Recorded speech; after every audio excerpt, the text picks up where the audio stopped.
bagaimana perawatannya supaya meminimalkan resiko terjadinya infeksi atau bakteri yang berkembang di dalam. Jadi saat sudah dipasang seperti ini kan kencing bisa ya, pipis, kencing bisa keluar dari tabung ini.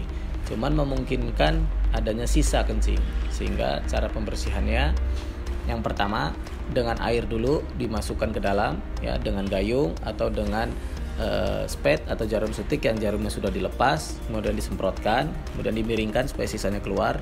Kemudian kedua dengan antiseptik cair, antiseptik yang sudah diencerkan dimasukkan ke dalam, sehingga kalaupun ada bakteri sisa di dalam, bakteri itu akan mati dan nggak berkembang ya. Itu diantaranya cara-cara supaya meminimalkan bakteri. Kemudian anak juga harus diberitahu supaya menjaga kebersihannya. Misalnya saat habis pipis ya harus dibersihkan, jangan sampai karena takut jadi kalau misalnya tidak sedang bersama orang tua dia nggak mau bersihkan sisanya, sudah kencing dan biasa aja karena takut nyeri. Nah ini kuman bisa berkembang karena kencing ini seharusnya tidak ada kuman, tapi dia jadi makanan yang baik buat kuman.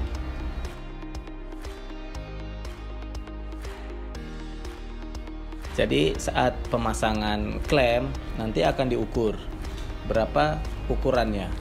Nah, yang diukur adalah tidak pas dengan kepala, tapi dia sedikit di atasnya, karena nanti akan ada ereksi ya, karena ada ereksi sehingga akan berubah size-nya, sehingga nanti akan dipilihkan yang sedikit di atasnya. Sedikit di atasnya, tidak terlalu besar ya kan, tapi juga tidak di bawahnya. Kalau di bawahnya nanti terlalu sempit ya. Tapi apakah nanti akan merubah bentuknya? Tentu tidak, karena pemasangan ini hanya sementara, hanya 5-7 hari, tidak sampai merubah bentuk ya. Kalau dia terpasang terlalu kecil, kemungkinan yang terjadi adalah dia akan sesak kepala ini, seret ya. Dan nanti kan sebentar lagi, beberapa hari akan dilepas lagi. Tapi harapannya sih diukur supaya tepat ukurannya. Dan ukuran ini tentunya bermacam-macam, ada size-nya, sehingga kita bisa memilih size mana. Dengan alat-alat yang lain pun sama, ada jenis-jenisnya, ada banyak jenis.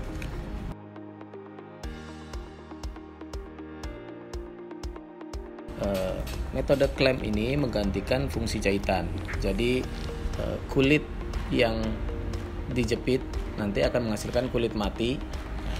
Kalau pada anak-anak, resiko lepasnya sambungan ini atau pengganti jahitan ini tentunya lebih kecil, karena pada anak-anak ereksi yang terjadi tidak sebesar dewasa, sehingga metode klem ini tidak direkomendasikan untuk dewasa, karena saat ereksi akan nyeri dan resiko dehistensi atau terlepas jahitannya ini akan lebih tinggi ya. Jahitan yang diganti dengan jepitan kulit ini akan lebih tinggi.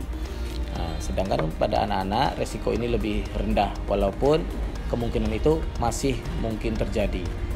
Jadi saat penyembuhan luka tetap diamati gitu.